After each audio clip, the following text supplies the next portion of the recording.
All right, hello everyone. I'm Thomas. Welcome to my channel. I do educational videos on many different topics. Today is the 50th video that we're doing on the reciprocal system of theory of Dewey B. Larson. We did a few biographical and autobiographical videos. Then we did about 15 videos on his deductive development of the reciprocal system, showed the steps he took in developing the reciprocal system, which is a theory of everything he developed back in the 20th century up until his death in 1990. And it has been extended by many other people, not many, but a few other people over the last 30 years, but especially Dr. Bruce Perret, who died back in 2020. And Larson's basic the basic gist of it is that the universe is not made out of atoms, like the ancient Greeks would say, and it's not made out of energy, as Einstein would have said, but it is made out of motion. He eventually came around to even saying just change in 3 dimensions, but he used the term motion. He first used the term space-time. They changed that to motion. And motion is the relationship between space and time. Space and time are reciprocals of each other. They are the same. They have the same qualities. Everything that you can know about space is what you know about time. And that is useful because we can see space, but we can't see time. And so we can extrapolate to time the qualities of space. Now, we're looking at his final book that was published posthumously, and it is called Beyond Space and Time. This is when Larson takes his theory of everything, which he says can be applied to anything. He had originally applied it to the hard sciences, science, chemistry, astronomy, and physics. But now, in this final book, he's applying it to the softer sciences, such as religion, psychology, and philosophy. Also some biology in there. And through this, he extends a few other postulates, but basically, the structure that he's carrying this on is that, for Einstein, the speed of light was the maximum speed of the universe.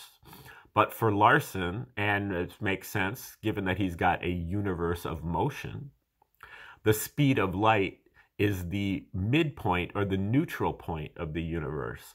And there's a half of the universe that moves actually faster than the speed of light, as well as half the universe that moves slower than the speed of light. This half that moves slower is the part that we're accustomed to, calls that the material sector. The other half is the half that we kind of have to extrapolate to understand. Extrapolate from what's over here is what's over here, because time and space are reciprocals of each other. These over here are basically space over time relationships. These over here are time over space relationships.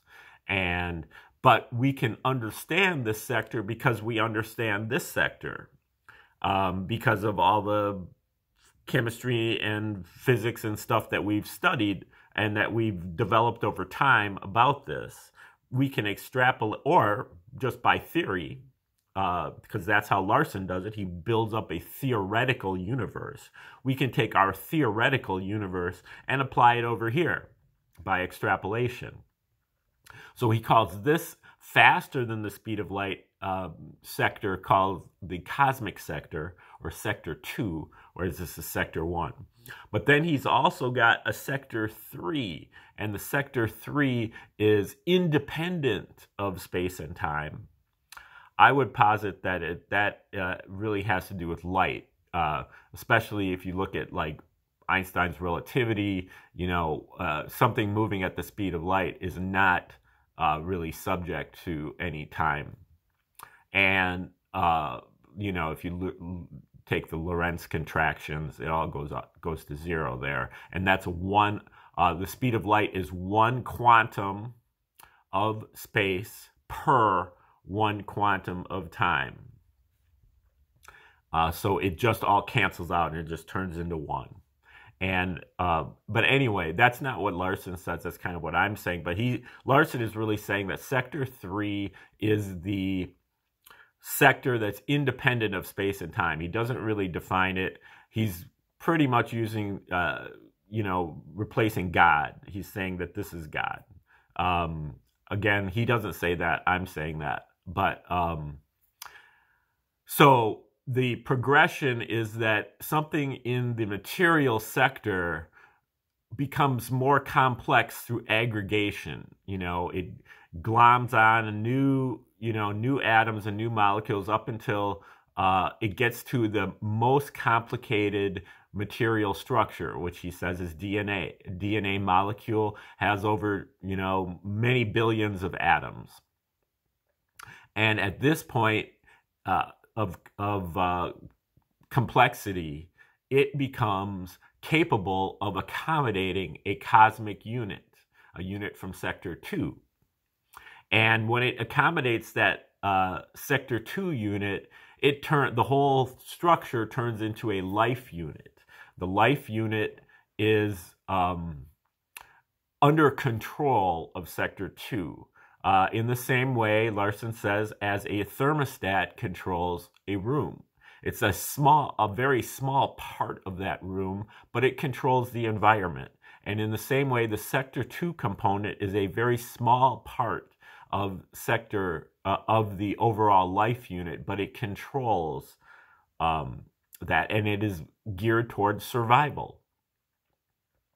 But this life unit, once it becomes complex enough, then it becomes capable of coming under the general control of this sector 3 unit, independent of space and time. And he says that complexity level is reached at the level of the intelligent human being or humanoid. And so that can come under control of sector 3. And at that point, it becomes somewhat of a competition between sector 3 objectives, which are ethical behavior or good behavior, and sector 2, which is survival. At times those work together, and at times they work in opposition. When they're working in opposition, the individual intelligent human has to be able to decide which they're going to go with, the objectives of survival or the objectives of good behavior. Now, he is here, we're in chapter 12. He just went through 3 or 4 chapters where he was talking about communication from sector 3. And that sector 3 communicates with us variously through ESP, intuition, scientific insight, and religious revelation. And they're all from the same thing. They're all from sector 3. It's just we kind of interpret them differently depending on our context, depending on the level of complexity of the communication. Now, we're in chapter 12, which is called Miracles. And Larson had just gotten done discussing how sector 3 is not evil, it's only good. Sector 3 is good by definition, inasmuch as it is in conformity with the laws and principles of sector 3 that constitutes good behavior. Hence, there cannot be any evil in sector 3. So, any discussion about Satan or something like that Satan is a local character, is what Larson is saying. Sector 3 is independent of space and time, and this good is all pervasive throughout the whole universe or many universes. But the Satan character is, I guess, like the Bible says, is a principality. It's only effective. It's only it only has jurisdiction over a limited region, like a single planet, or I guess a single universe, but it doesn't have the same kind. It's not a sector 3. It's not from sector 3. It doesn't have that kind of reach. It is a local force. And he says if there are other universes similar to ours, as our findings indicate that there are, then these other universes also have their evils, analogous to ours, confined to their particular universes. If there are still other universes of a different kind, multidimensional perhaps, these universes may or may not have evils, so far as our present information tell us. But Sector 3, the general metaphysical region, is the home of good, not evil. At this point, it might be asked whether it might not be possible for influences, evil or otherwise, originated in these foreign universes to have an effect on our own. He says no. Then, on the basis of this work, all assertions concerning evil or harmful influences exerted by metaphysical agencies will have to be identified as superstition, even when they emanate from religious sources of the highest standing. There are no evil spirits to be exorcised, no powers of darkness to be deified or placated. Whatever evil there may be in an individual's thoughts or actions comes from the inside. Okay, so now that disagrees with many Christians, but not all. You know, if you look at somebody like Florence Scovel Shinn, she would agree with what is being said here, I believe. And some Christians do believe in kind of the Manichaean struggle between good and evil. But Larson is really saying here that according to his analysis, that good is always going to win out, and that the evil is a local and it's coming from the inside and not from the outside. Now, eventually he's going to get into a discussion about more about miracles, but really having to do with healing. Let's see here.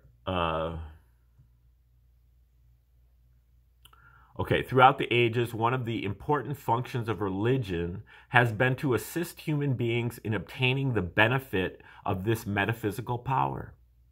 And that's the Sector 3. And even those who deny the reality of metaphysical existence and who therefore cannot admit that the help which is received is metaphysical generally concede that religion does, in fact, meet a definite human need for support that is not available elsewhere. And then he cites a few different atheistic scientists who even admit that. And then he he says, but there's one area in which events that meet the present-day religious definition of miracles, unusual, and his quote is, his definition is unusual and striking events which have religious significance, are not uncommon. This is the so-called ministry of healing. Healing has been an accompaniment of religion throughout all religious history, but the religious communities have never been quite sure just how the healing mission fits in with other religious objectives, an uncertainty that has been accentuated by the existence of non-religious or quasi-religious agencies devoted primarily to healing. Even before the establishment of religions in the present-day sense, there were witch doctors, medicine men, and practitioners of magic who occasionally achieved notable results. And the modern scene is full of healers of all kinds, ranging from the equivalent of witch doctors to full-fledged religions of healing.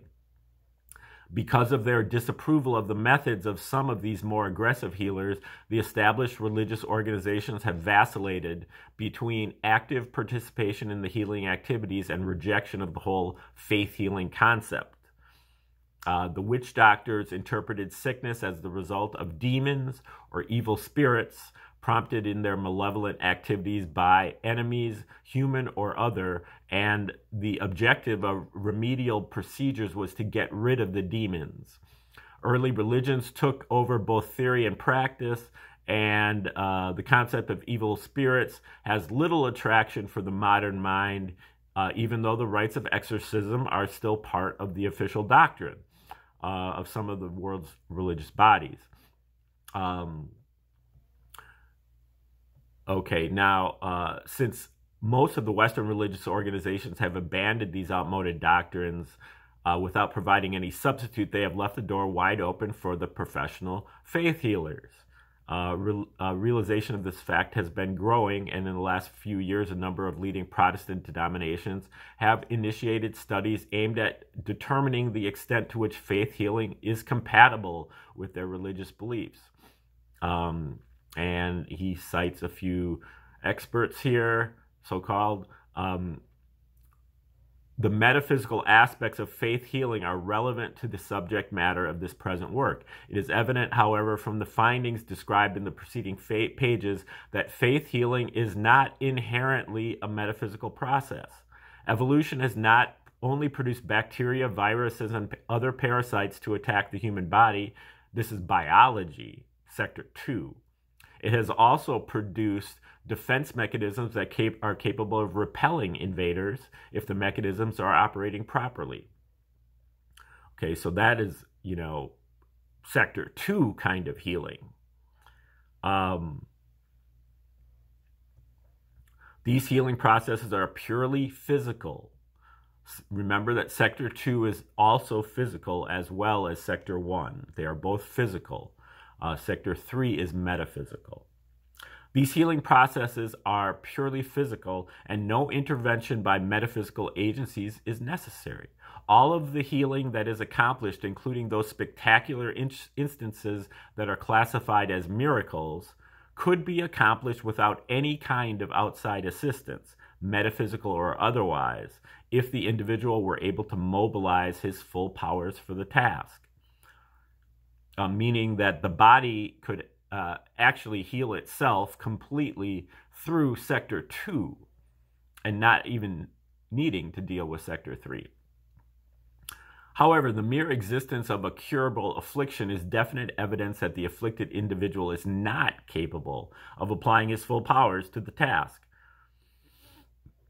It is commonly recognized among the members of the medical profession that a patient's state of mind has a significant effect on the course of his illness, a la the placebo effect.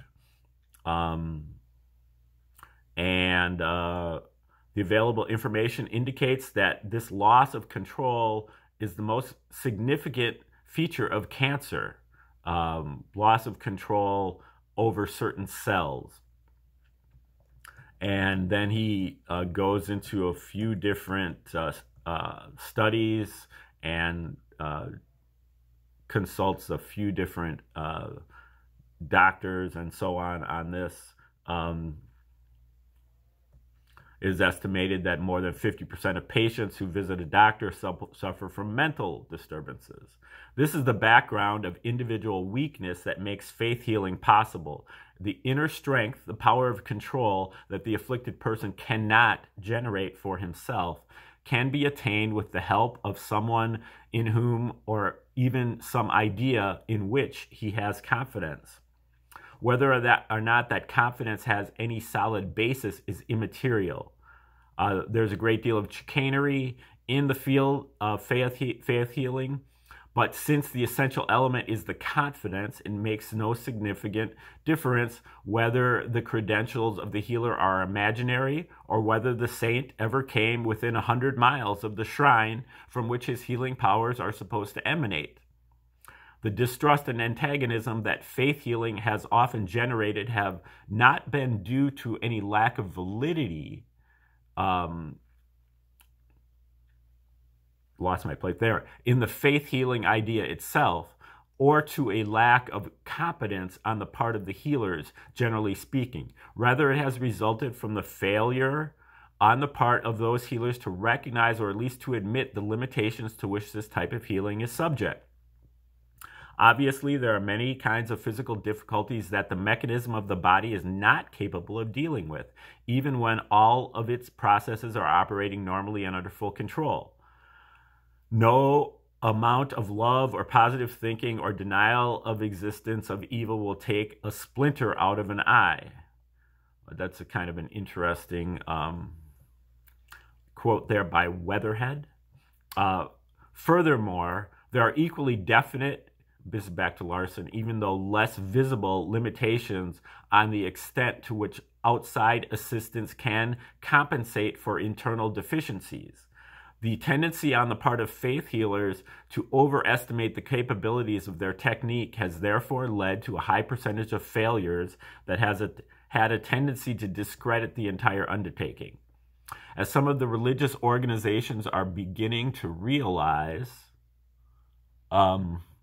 medicine, psychiatry, and faith healing all have their places in the total picture, and the best results will be obtained when each is used where it is appropriate. With the benefit of this assistance, healing miracles can take place whether or not they are recognized as such. To this extent, therefore, the present study confirms the religious assertions as to the existence of biological or healing miracles. It does not agree, however, that these so-called miracles involve any suspension of the laws of nature. The healing processes, including those features that depend on faith of some kind, are wholly natural. So that's kind of the key point that he's getting at, is that faith healing is natural. Sector 3 is natural. Okay, we'll check you later. Have a good time. See you later.